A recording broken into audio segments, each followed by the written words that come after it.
আপনারা শেষের দোয়া সবাই নিয়ে যাবেন না তার আগে চলে যাবেন? শেষ ভালো যাক সব ভালো তার, শেষ ভালো যাক সব ভালো তার। সবাই আমরা ইনশাআল্লাহ কারা কারা শেষ দোয়াটা নিয়ে যাব বলেন? কারা কারা ইনশাআল্লাহ হাতটা দেখি, ইনশাআল্লাহ কারা কারা যাবেন দোয়া নিয়ে? আল্লাহ কবুল করুন সবাইকে। আপনারা সকলে দোয়া নিয়ে তারপরে আপনারা যাবেন। শেষের দোয়াটাই আল্লাহর কাছে সব থেকে মূল্যবান। আপনারা বিশিষ্ট ওলামায়ে কেরামদের কথা শুনলেন, বড় বড় মূল্যবান কথা শুনলেন। শেষের বেলাতে যদি আবার আপনারা চলে যান দোয়াটা না নিয়ে, তাহলে আপনাদের কপালটাই খারাপ হয়ে যাবে, কপালটাই বড় মন্দ হয়ে যাবে। এই জন্য কারা কারা শেষ দোয়াটা নিয়ে যাব এবং কারা কারা শেষ দোয়াটা নিয়ে যাব না একটু হাতটা দেখি ইনশাআল্লাহ। কারা কারা দোয়া নিয়ে যাব না? সবাই ইনশাআল্লাহ যাব। এই জন্য আরেকবার জোরে সরে পড়ি আলহামদুলিল্লাহ। আলহামদুলিল্লাহ। আল্লাহ যে আমাদেরকে এখানে এনেছেন, বাড়ির থেকে আমাদেরকে আরামের বিছানা হারাম করে দিয়ে, আরামের ঘুমকে হারাম করে দিয়ে এখানে আমাদেরকে নিয়ে এসেছেন কোরআন ও হাদিসের কথা শোনার জন্য। আজকে আমরা আসতে পেরে খুশি না বেজার? অল্প না বেশি? বেশি। তাহলে তো আলহামদুলিল্লাহ বেশির মতো বলতে পারেননি। বেশি তো খুশি তো বেশি মানুষ হয়। ফুটবল খেলা দেখেছেন? ফুটবল খেলা, ক্রিকেট খেলা, ফুটবল খেলা, ওর মধ্যে গোল হয়, দর্শকরা চারিদিকে দাঁড়িয়ে থাকে। ওদেরকে বলতেও হয় না যে তোমরা বলো গোল বলে চিৎকার করো, কেউ বলে না। বলে কেউ? কেউ বলে। আবার যখন ৬ হয় কেউ বলে না যে তোমরা ৬ বলে চিৎকার করো, কেউ বলে? বলে না। তারপরও দর্শকরা চিল্লায়। কিন্তু ওর মধ্যে সব আছে, কোন কিতাবের মধ্যে লেখা আছে?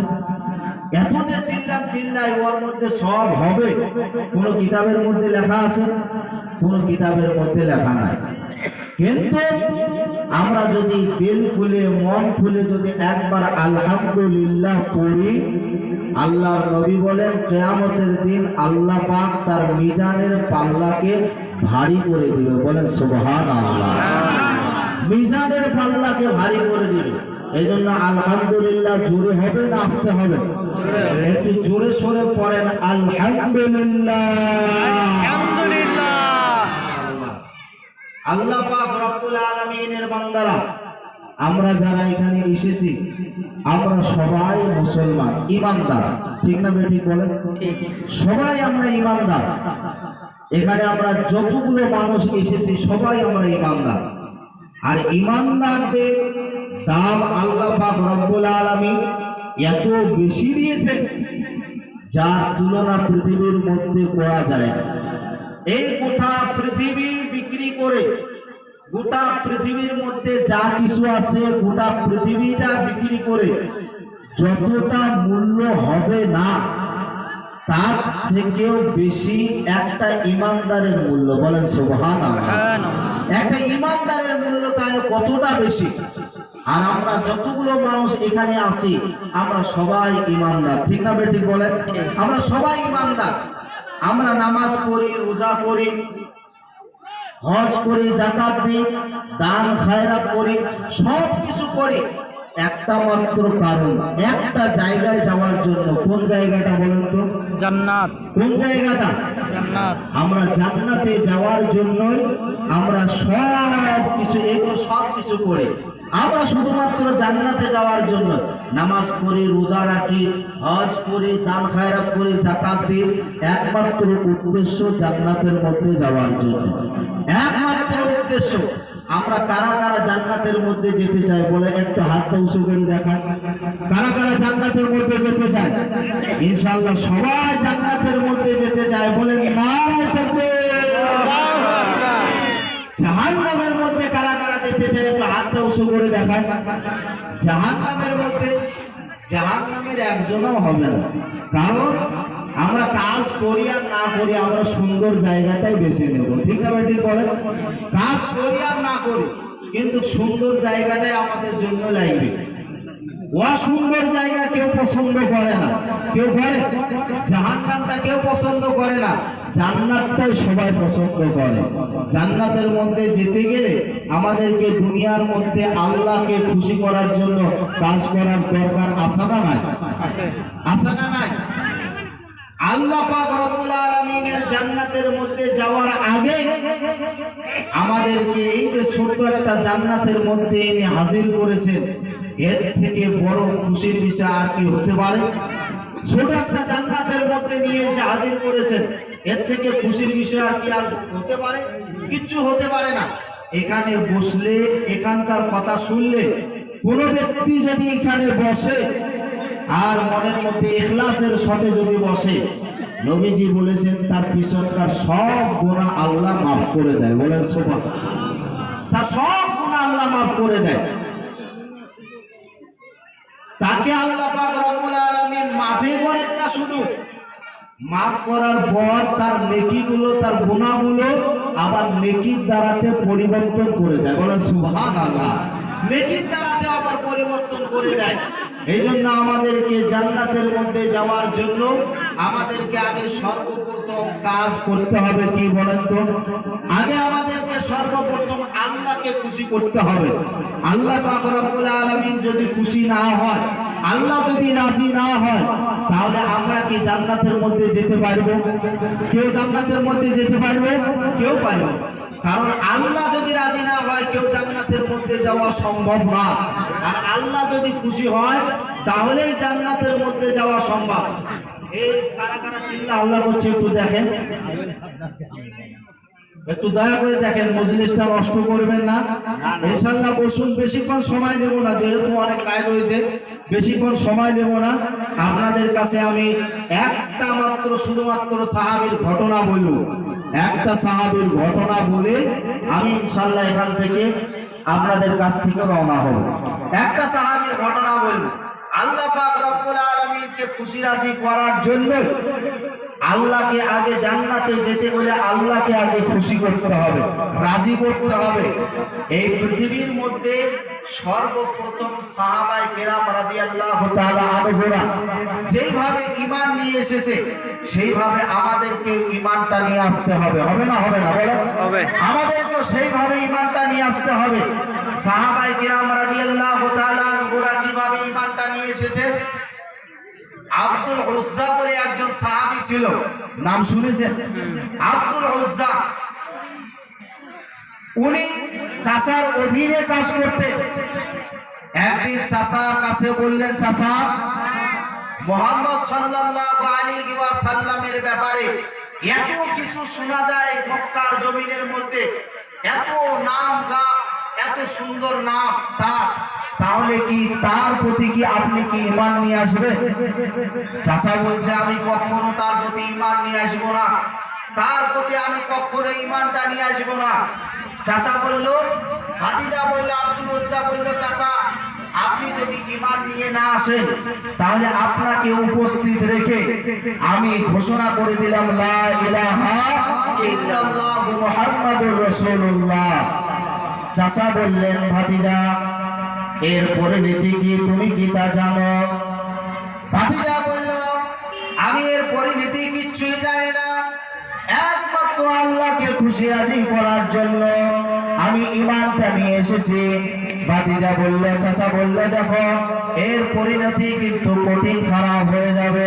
ভাতিজা বলল, কি কঠিন খারাপ? চাচা বলল, যদি তুমি ঈমানটা বাদ দিয়ে না দাও তাহলে আমি যতগুলো উট দিয়েছি, ছাগল দিয়েছি, ভেড়া দিয়েছি, সবগুলো কিন্তু আমি তোমার কাছ থেকে ফেরত নিয়ে নেব।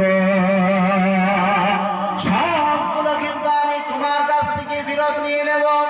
ভাতিজা বলল, আমি যতগুলো আমাকে আপনি দিয়েছেন সবগুলো ঈমানের জন্য, আমি সব কিছু আপনাকে ফেরত দেওয়ার জন্য আমি রাজি হয়ে আছি। সবগুলো আমি ফেরত দেওয়ার জন্য রাজি হয়ে আছি। আমি আপনাকে সব কিছু দিয়ে দেব, উট দিব, ভেড়া দিব, ছাগল দিব, সব কিছু। চাচা বলল, শুধুমাত্র তাই নয়, আছে, যে গেঞ্জিটা আছে ওটাও কিন্তু আমার দেওয়া, সেটাও তোমাকে দিয়ে দিতে হবে।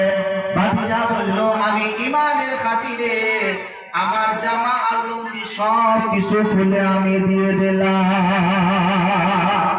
সব কিছু খুলে দিয়ে দিলাম।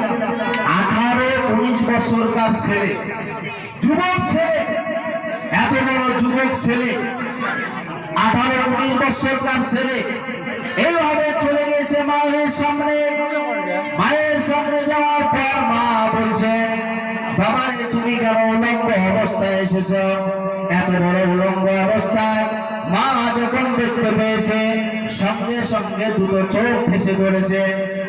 আব্দুল উজ্জা দেখে বলে, মা, আমি আপনার কাছে এসেছি একটা মাত্র কারণ, একটা মাত্র কারণ, আমাকে কিছু একটা কাপড় দিয়ে দাও, আমি বিশ্ব নবীর কাছে ওই কাপড়টা পরে আমি যেতে চাই। আল্লাহর নবী সাল্লাল্লাহু আলাইহি ওয়াসাল্লামের কাছে আমি যেতে চাই। মা শুধুমাত্র একটা সিরা কম্বল দিয়ে দিল। কম্বল দিয়ে দেওয়ার পর ওই আব্দুল উজ্জা হাঁটতে হাঁটতে চলতে চলতে, অনেক দূরের পথ রে বাবা, এত বড় পথ, হাঁটতে হাঁটতে চলতে চলতে হযরতে আব্দুল উজ্জা চলে গেলেন মদিনার মধ্যে, মসজিদে নববীর মধ্যে চলে গেছেন। কোন রকমে কাপড় পরা পড়েছেন, হাঁটুর উপরে কাপড়টা উঠা, গায়ের শরীর অর্ধেক শরীর দেখা যায়। কোন রকমে সাইজ বাইজ করে কোন রকমে হাঁটতে হাঁটতে চলতে চলতে, মরুভূমি দিয়ে হাঁটতে হাঁটতে চলতে চলতে মদিনার মধ্যে চলে গিয়েছেন। মদিনার মধ্যে যাওয়ার পর মসজিদে নববীর মধ্যে বসে আছে। আল্লাহর নবী সাল্লাল্লাহু আলাইহি ওয়াসাল্লাম মসজিদে নববীর মধ্যে আসলেন। আসার পর দেখতে পেলেন একজন যুবক ছেলে, তার পরনের মধ্যে কোনো কাপড় নাই, লুঙ্গি নাই, কোনো কিচ্ছুই নাই, হাঁটুর উপরে তাও আবার কাপড় তোলা, শরীর উস্কো ফুস্কো চুল, ক্ষুধার্ত অবস্থায় চেহারা। এর ছেলে কোন ছেলে? মসজিদে নববীর বারান্দার মধ্যে আবার বসে আছে। আল্লাহ নবী সাল্লাল্লাহু আলাইহি ওয়াসাল্লাম চলে আসার পর ছেলেটাকে জিজ্ঞাসা করা হলো, তুমি কে বলো? ও আব্দুল উজ্জা ডেকে বলে, আমি আপনার কাছে বলবো না, আমি আপনার কাছে আমার মনের দুঃখের কথা বলবো না, আমি আমার মনের দুঃখের কথা আমি বিশ্ব নবীর কাছে খুলে বলবো।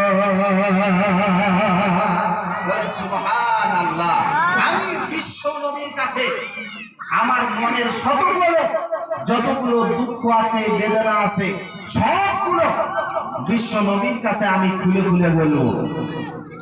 আল্লাহর নবী দেখে বললেন, ও আব্দুল উজ্জা, তুমি যার জন্য বসে আছো, যার জন্য তুমি বসে আছো, সেই এতিম নবী আমি বিশ্ব নবী মুহাম্মদুর রাসূলুল্লাহ। তুমি যার জন্য বসে আছো সেই বিশ্ব নবী, আমি এতিম নবী, আমি সেই মুহাম্মদুর রাসূলুল্লাহ। বলো তোমার মনের বাসনা, তোমার মনের দুঃখ সব কিছু আমার কাছে খুলে খুলে বলো। আব্দুল উজ্জা বললেন, আমার নাম আব্দুল উজ্জা। আব্দুল উজ্জা দেখে বললেন, ইয়া রাসূলুল্লাহ, ইয়া হাবিবাল্লাহ, আমি ঈমানটা নিয়ে এসেছি, ঈমানটা নিয়ে আসার কারণে আমি কোনো কিছুই নিয়ে আসতে পারিনি। আল্লাহর নবী সাল্লাল্লাহু আলাইহি ওয়াসাল্লাম শুনতে লাগলেন, বললেন, কেন তুমি কোনো কিছুই নিয়ে আসতে পারোনি কেন?